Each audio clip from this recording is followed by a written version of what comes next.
السلام عليكم. لا تنسوا الاعجاب بالفيديو والاشتراك في القناة تشجيعا لنا لنستمر بنشر المزيد إن شاء الله.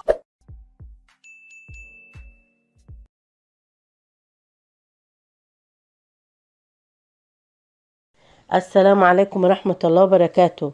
اللهم صل وسلم وبارك على سيدنا محمد وعلى آله وأصحابه أجمعين.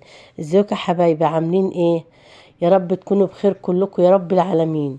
وبشكركم على الكومنتات الجميلة اللي انتوا بتكتبها له والتعليقات الجميلة دي. بص يا حبايبي، احنا النهاردة هنتكلم عن رؤية الخس في المنام.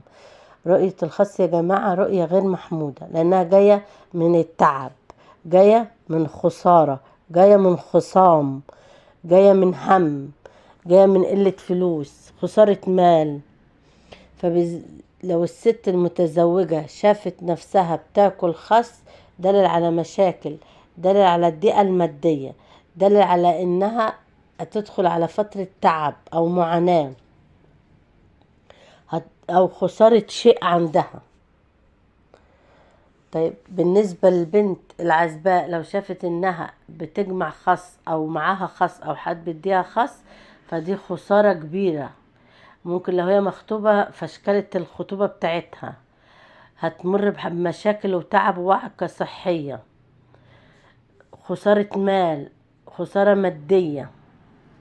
طب بالنسبة للرجل، لو شاف ان هو بياكل خس ممكن يكون تعب، هيخسر وظيفته، هيمر بضيقة مادية جدا. هيبقى لو شاف حد ان هو واقف معاه بياكل خس او بيديله خس، بيبقى يحقد عليه او بيحسد عليه، فده اللي دل على الخسارة المادية او المشاكل اللي هو بيمر بيها.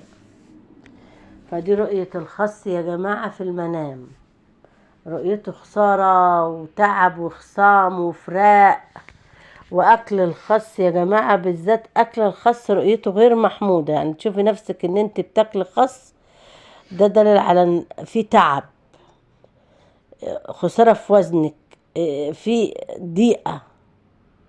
فده كل ده رؤية الخس يا جماعة، رؤيته غير محمودة. والله أعلى وأعلم. يا ريت ما تنسوناش باللايك والشير وفعلوا الجرس.